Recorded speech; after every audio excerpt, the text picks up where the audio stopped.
පරමවීර විභූෂණීය සොයකී ජීවිතයේද ආත්ම ආරක්ෂාවටද සිදුවේ හැකි අනතුරු ගැන නොසිතා තම කඳවුරේ හෝ යුද පිටියේදී තම කණ්ඩායමේ ජීවිත ආරක්ෂාව හා යුද අරමුණු මුදුන්පත් කර ගැනීමේ අභිලාෂයෙන් සක්‍රිය සේවා කාලය තුළ ස්වච්ඡාවෙන්ම අපීතභාවය පාමින් වික්‍රමාන්විත පෙළහැර පා දිවිපු දන්නා වූ ශ්‍රී ලංකා නාවික යුද ගුවන් හමුදාපතිවරුන් නිර්දේශ කරන්නා වූ ශ්‍රී ලංකා යුද ගුවන් නාවික ස්ථිර හා ස්වච්ඡා සේවයේ යෙදුණු ඕනෑම පුද්ගලයෙකුට මෙම පරදනාව ප්‍රදාන කළ යුතුය.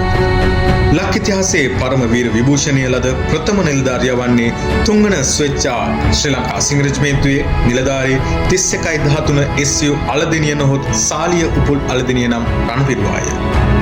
මහනුවර ත්‍රිත්ව විද්‍යාලයේ උසස් අධ්‍යාපනය හැදෑරු ඔහු 1989 දී මූලික යුද හමුදා පාඨමාලාව හදාරා සම්පූර්ණ කොට දෙවන ලුතිතන්වරයෙකු ලෙස සිංහ රෙජිමේන්තුව තුන්වන බලායනියට එක්වී මාන්පොළම් කඳවුර අසල පිහිටි ශ්‍රී ලංකා රූපවාහිනී සම්ප්‍රේෂණ කුළුණ ආරක්ෂාවට කොකාවේල් යුද හමුදා අනුඛණ්ඩය අනුයුක්තව තිබූ අතර 43 දිනකකින් සමන්විත එම ඛණ්ඩය සමග කඳවුර භාර නිලධාරියා ලෙස 1963 මැයි මාස 1 වන දින විජේසිංහ අලදින මෑණියන්ට සහ SM කුඩා බණ්ඩා පියාණන්ට දාව උපන් 109 ලේවැල්ල පාර මහනුවර පදිංචි සාලිය අලදින රණවිරුවා කටයුතු කළේය.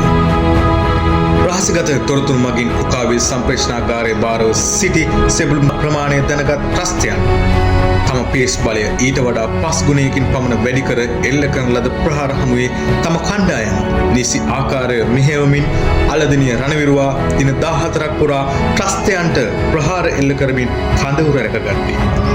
දින 14ක් පුරාවට කඳවුරේ ආහාර ජලය පිටතින් ලබාගත් බැවින් සැපයුම් අවහිරවීමේ දැඩි දුෂ්කරතාවයට මුහුණ දීමට සිදු අතර 1990 ජූනි මාස 10 වනදා වන විට තුවාල ලැබූ සොල්දාදුවන් ගණන 15 දක්වා අඩුවේ.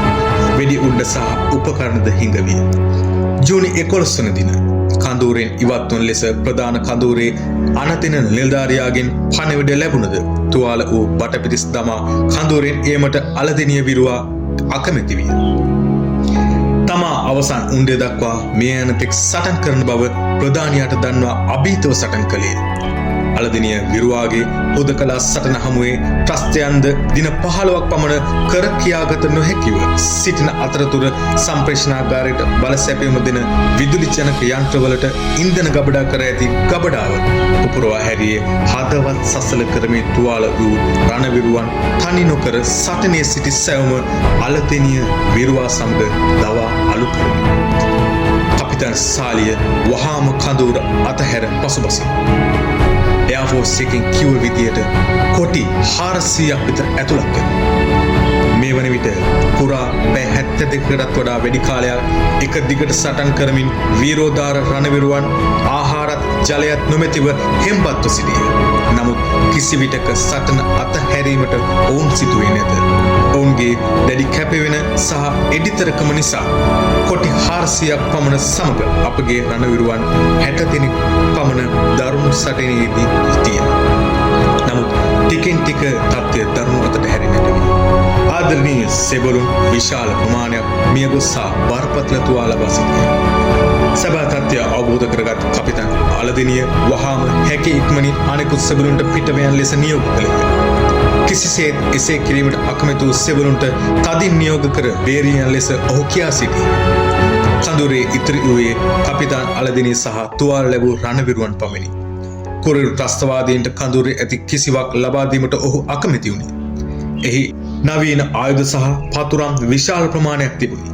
තනියම සටන් කරමින් සිටි අලදෙනියගේ සහයට තුවාල ලැබූ රණවිරුවන්ද සහයෝගය දුන්නා.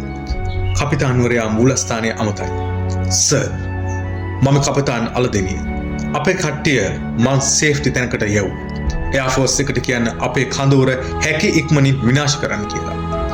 ආදරණීය මිතුරනි, ගත වූ මොහොත මාහට විස්තර කිරීමට වැඩි කාලයක් නැත. මන්දයක් ශබ්දයේ වේගය අභිභායමින් චෙට්ටානා දෙකක් කටුනායක ගුවනින් අහසට නැගිටින. ජීවිතයේ කුඩා කල සිට සටන් භූමිය දක්වා ආ ගමන නිමේෂයකින් කපිතාන්වරයාගේ සිතට නැගුණා.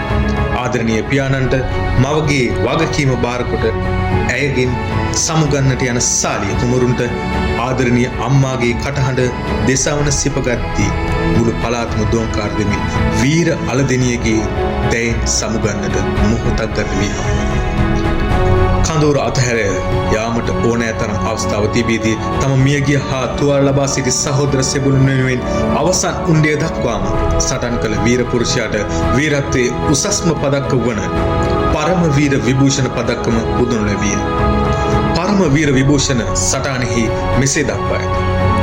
අලදෙනිය නම් වූ ශ්‍රී ලාංකික රණවිරුවාගේ සේවයට උපහාර පිණිස ඔහුගේ නිලය කපිතන් ධූරය දක්වා උසස් කරන ලදී. දෑහිතකාමී සැමට කඳුලක් උරුමකොට මව්බිමේ ඒකීයභාවය උදෙසා දිවිහිමිය සටන් කොට රට වෙනුවෙන් දීපිදු සාලී අලදෙනිය බිරුවාණෙනි. ඔබට අපගේ මහජන උත්තමාචාර්ය මෙසේ පිරිනමන වගයි. අමරණීය විරුවෙක් ලෙසින් උදාහිරු නැගේන පැයදී සැදැහිරු බැසෙන යාමේදී අප ඔබව සිහි කරන්නේ.